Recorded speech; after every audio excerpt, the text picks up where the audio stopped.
Hello. അപ്പോൾ നമ്മുടെ പുതിയ വീഡിയോയിലേക്ക് എല്ലാവർക്കും സ്വാഗതം. കേരള ടു അരുണാചൽ സീരീസിലെ സെക്കൻഡ് ഡേ ആണിന്ന്. അപ്പോൾ നമ്മൾ കുറച്ച് ദൂരം ട്രാവൽ ചെയ്ത ശേഷം ഒരു സ്ഥലത്ത് ബ്രേക്ക്ഫാസ്റ്റ് കഴിക്കാനായിട്ട് നിർത്തിയിട്ടുണ്ടായിരുന്നു.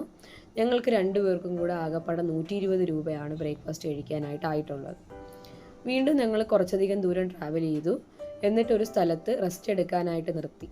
അപ്പോൾ നമ്മൾ ഇങ്ങനെ ഈ യാത്രയിൽ റോഡിന് ഇരുവശവും വൃക്ഷങ്ങൾ കാണുന്ന സ്ഥലങ്ങൾ വളരെ കുറവാണ്. പക്ഷേ ഇവിടെ ഞങ്ങൾക്ക് ഇരിക്കാനായിട്ട് ബെഞ്ചൊക്കെ ഉണ്ടായിരുന്നു. അപ്പോൾ നമുക്ക് കണ്ടപ്പോൾ തന്നെ ഇറങ്ങണമെന്ന് തോന്നി. അപ്പോൾ ഞങ്ങൾ അവിടെ ഇറങ്ങി കുറച്ച് നേരം റെസ്റ്റൊക്കെ എടുത്ത് വെള്ളമൊക്കെ കുടിച്ചതിന് ശേഷമാണ് വീണ്ടും യാത്ര തുടർന്നത്. വഴിയരികിൽ ധാരാളം കൃഷിയിടങ്ങൾ കാണാനായിട്ട് പറ്റിയിട്ടുണ്ടായിരുന്നു. അതിൽ പച്ചക്കറി മാത്രമല്ല പൂക്കളും കൃഷി ചെയ്തിട്ടുണ്ടായിരുന്നു. ജമന്തി പൂക്കളാണ് ഞങ്ങൾ നേരത്തെ കണ്ടത്. പിന്നെ അതിനിടയ്ക്കിടയ്ക്ക് ഒരുപാട് ജലാശയങ്ങളും ഉണ്ടായിരുന്നു. പിന്നീട് കണ്ടൊരു കാഴ്ചയെന്ന് പറഞ്ഞാൽ തരിശുഭൂമികളാണ്. അത് കൃഷി ചെയ്യാൻ വേണ്ടിയിട്ട് തയ്യാറാക്കിയിട്ടിരിക്കുന്നതാണോ അല്ലെങ്കിൽ കൃഷി ചെയ്ത് വിളവൊക്കെ എടുത്ത് കഴിഞ്ഞിട്ട് ഇട്ടിരിക്കുന്നതാണോ എന്ന് മനസ്സിലായിട്ടില്ല. പിന്നെ കുറച്ച് ദൂരം ട്രാവൽ ചെയ്തതിന് ശേഷം ഞങ്ങൾ ഉച്ചഭക്ഷണം എന്ന് പറഞ്ഞാൽ ഉച്ചയ്ക്ക് ഞങ്ങൾ അങ്ങനെ ഹെവി ആയിട്ടൊന്നും കഴിക്കാറില്ല. ഇന്ന് ഞങ്ങൾ വീട്ടിൽ നിന്ന് തന്നെ കൊണ്ടുവന്ന ബ്രെഡും ജാമുമാണ് കഴിക്കാൻ പോണത്. ഞങ്ങൾ നിർത്തിയ സ്ഥലത്ത് പ്ലാസ്റ്റിക്കുകൾ അവിടെ ചിന്നിച്ചിതറി കിടപ്പുണ്ടായിരുന്നെങ്കിലും മാലിന്യ കൂമ്പാരങ്ങളൊന്നും കാണാനായിട്ട് പറ്റിയില്ല. അപ്പോൾ അവിടുന്ന് വെള്ളമൊക്കെ കുടിച്ച് റെസ്റ്റൊക്കെ എടുത്ത് ഞങ്ങൾ വീണ്ടും യാത്ര തുടർന്നു. അപ്പോൾ നമ്മൾ ഹെൽമെറ്റ് ക്ലോസ് ചെയ്ത് അതിൻ്റെ വൈസർ ക്ലോസ് ചെയ്ത് നമ്മൾ യാത്ര ചെയ്യുന്ന സമയത്ത് കുറച്ച് ദൂരം കഴിയുമ്പോൾ തന്നെ ഞങ്ങൾക്ക് ഒരു ചെറിയ ചൂട് അനുഭവപ്പെടാറുണ്ട്. അപ്പോൾ അത് നമ്മളൊന്ന് മാറ്റാൻ വേണ്ടിയിട്ട് ഹെൽമെറ്റിൻ്റെ വൈസർ തുറന്നാൽ പിന്നെ ചൂട് കാറ്റാണ് പുറത്തുനിന്ന് ഞങ്ങളുടെ മുഖത്തോടടിക്കുന്നത്.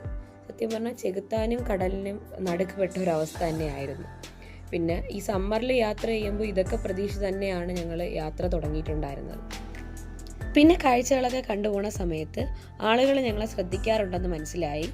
ഞങ്ങളുടെ വണ്ടിയുടെ നമ്പർ പ്ലേറ്റ്, പിന്നെ റൈഡിങ് ജാക്കറ്റ്, ലഗേജൊക്കെ കണ്ടിട്ടാണ് ശ്രദ്ധിക്കുന്നത്. അപ്പോൾ അങ്ങനെ കണ്ടൊരു കാഴ്ചകളാണ് ഈ കുട്ടികൾ. അപ്പോൾ കുട്ടികൾ ഞങ്ങൾക്ക് കൈ കാണിച്ച്, ഞങ്ങളും തിരിച്ച് കൈ കാണിച്ചിട്ടുണ്ടായിരുന്നു. അപ്പോൾ നമ്മളിവിടെ കോമൺ ആയിട്ട് കാണാൻ പറ്റുന്നൊരു കാഴ്ചയാണ് ഇങ്ങനെ ഓട്ടോകളിൽ ഒരുപാട് പേരെ കുത്തി നിറച്ച് കൊണ്ടുപോകുന്നത്. ഞങ്ങൾ എണ്ണിയപ്പോൾ തന്നെ അതിനകത്ത് 12ഓളം പേരുണ്ടായിരുന്നു.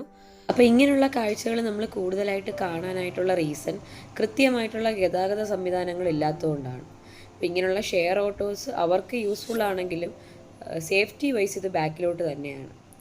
കുറച്ച് ദൂരം കഴിഞ്ഞ് പെട്രോൾ അടിക്കാനായിട്ടൊരു സ്ഥലത്ത് നിർത്തിയിട്ടുണ്ടായിരുന്നു. അവിടുന്ന് ഇതിപ്പോൾ നമ്മൾ തെലങ്കാനയിലാണ് ഉള്ളത്. അവിടുന്ന് പെട്രോളൊക്കെ അടിച്ച് നോക്കിയപ്പോഴത്തേക്കുമാണ് ബൈക്കിൻ്റെ ടയറിന് കാറ്റില്ല എന്ന് മനസ്സിലായത്.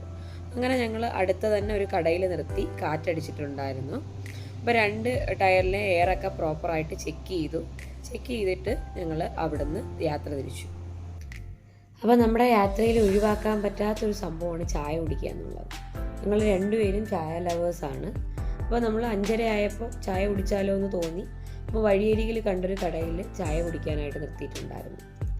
അപ്പോൾ ഉയരം കൂടുന്തോറും ചായയുടെ ടേസ്റ്റ് മാറുമെന്ന് പറയുന്ന പോലെ ഇവിടെ സ്റ്റേറ്റ് മാറുന്തോറും ചായയുടെ സൈസ് കുറഞ്ഞു വന്നുകൊണ്ടിരുന്നു. ഇതാണ് നമുക്ക് ഇവിടുന്ന് കിട്ടിയ ചായ. നല്ല കട്ടിയുള്ള പാലുകൊണ്ടാണ് ഉണ്ടാക്കിയിരുന്നത്. ഒരു പ്രത്യേക രുചി തന്നെയായിരുന്നു. ഈ ഒരു റോക്ക് കണ്ടപ്പോൾ ഞങ്ങൾക്കൊരു പട്ടിക്കുട്ടിയുടെ തലയുടെ ഷേപ്പ് പോലെയൊക്കെ തോന്നി. നിങ്ങൾക്ക് എന്താ തോന്നുന്നു വെച്ചാൽ കമൻറ്റ് ചെയ്യുക. നേരെ ഇരുട്ടി തുടങ്ങിയിട്ടുണ്ടായിരുന്നു. നമ്മൾ ഏകദേശം ഹൈദരാബാദ് എത്താറായി. ഞങ്ങൾ വഴിയരികിൽ കണ്ടൊരു കാഴ്ചയാണിത്. ഇതെന്താണെന്ന് അറിയാവുന്നവർ കമൻറ്റിൽ പറയുക. അപ്പോൾ നമ്മൾ ഹൈദരാബാദിൽ കുറച്ച് ഉള്ളിലോട്ടാണ് റൂം എടുത്തത്. റൂമിലെത്തിയ തന്നെ ചേട്ടാ അവിടുന്ന് ഒരു ഹൈദരാബാദി ബിരിയാണി ഓർഡർ ചെയ്തിട്ടുണ്ടായിരുന്നു. നമ്മൾ കൊണ്ടുവന്ന സാധനങ്ങൾ കുക്ക് ചെയ്താണ് കഴിച്ചത്. നൂഡിൽസും പിന്നെ കട്ടൻ ചായ, പാൽപ്പൊടിയൊക്കെ കൊണ്ടുപോയിട്ടുണ്ടായിരുന്നു. ഫുഡൊക്കെ കഴിച്ച് പാത്രമൊക്കെ കഴുകി വയ്ക്കുക എന്നുള്ളൊരു ചെറിയ ബുദ്ധിമുട്ടുണ്ടായിരുന്നു. എന്നാൽ പാത്രങ്ങളൊക്കെ കഴുകി വെച്ച് എല്ലാം സെറ്റാക്കി വെച്ചിട്ട് ഞങ്ങൾ കിടന്നു.